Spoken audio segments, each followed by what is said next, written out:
Sa video ito, Yung lomi, kailangan mo ng kanin, ang daming laman, busog na busog ka, sulit na sulit. na-amaze din ako sa serving nila kasi imagine mo yun, 100 pesos, tignan mo kung gaano siya kalaki. Na-try ko yung pansit at saka yung sotanghon, para siyang elevated version ng batil patong.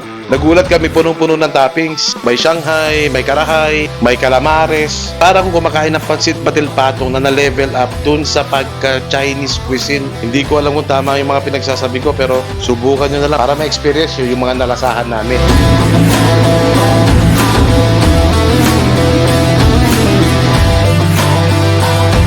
Kaya't samahan nyo kaming tikman ng pinagmamalaki nilang pansitan, lomihan, dito sa Dasun, Solana, Cagayan. Tara!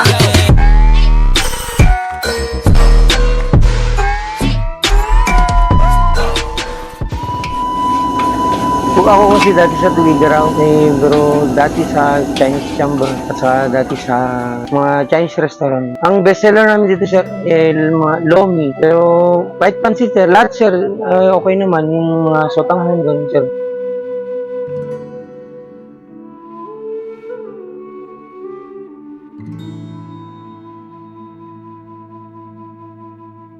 Gusto namin dito sa Rodel's Pansiteria kasi masarap siya at affordable. Kasi hindi nagsasawa yung mga tao dito. Kaya ito namin binakbalikan dito sa Solana. Inimbitan ko yung lahat ng mga taga Solana at Solanian na pumunta dito. Rodel's Pansiteria, located dito sa high school. Dasun Solana, Cagayan. Siya ang pinakamasarap na pansiteria dito sa Solana.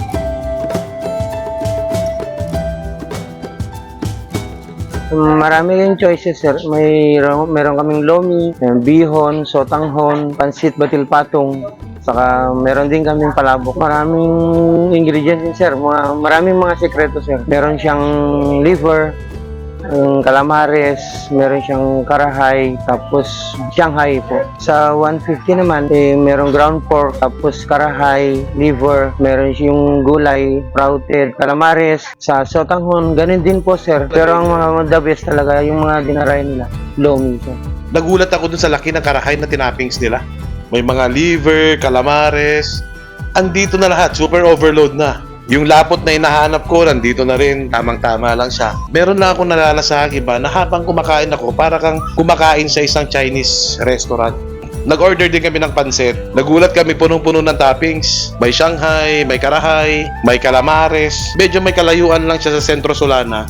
Pero sulit pa rin yung pagdayo papunta dito sa Dasun. Yung lasa ng pansit elevated batil patong in such a way na yung toppings hindi lang cara beef, hindi lang liver, kundi meron din siyang chicharo, meron siyang cauliflower, calamares.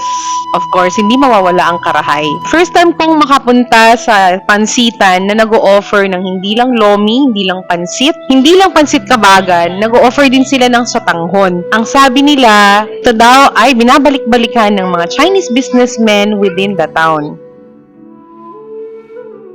Yung mga gustong maka-experience dito sa Rodel's Pansiteria, punta lang kayo dito sa Zone 4, Dasun, Solana, Cagayan.